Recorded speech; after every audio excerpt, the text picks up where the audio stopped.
Good morning! Today is Sunday. Maaga pala kaming gumising dahil maraming gagawin ngayon. So inuna namin pumunta ng groceries para bumili ng mga pangangailangan sa bahay. Kung alam nyo lang mga sir, kahit linggo, minsan talagang busy dahil sa daming gagawin sa bahay. After pala namin pumunta ng bayan, diretso na rin kami magbabayad ng motor dahil due date na naman.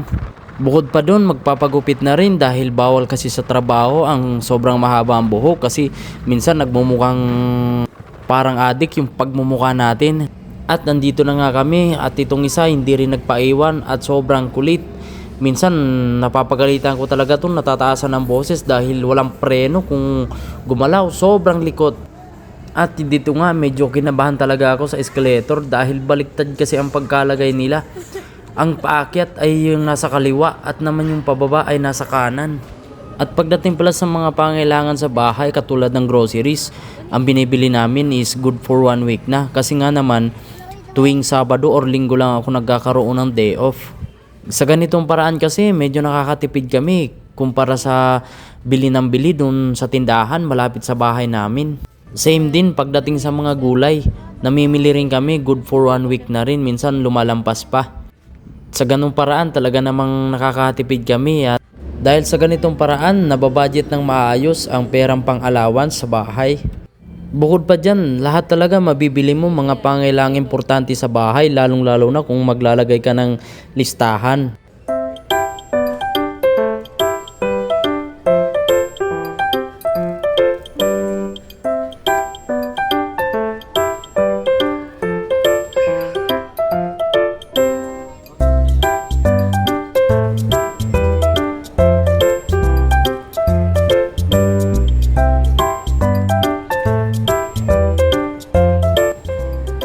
At yun, nakatapos na din at nakapagbayad na rin ang motor kasi naman medyo malapit na ang due date. At after nito, uwi muna ng bahay at magluluto at manananghalian. After yun, magwawashing na motor, magpapagupit. Medyo kabisado ko na mga gagawin na pasunod-sunod kaya naman talaga namang walang masasayang na oras. Kasi naman, napaka-importante talaga yung tinatawag na dapat may time management. At dagdagan mo na rin ng konting disiplina, di ba?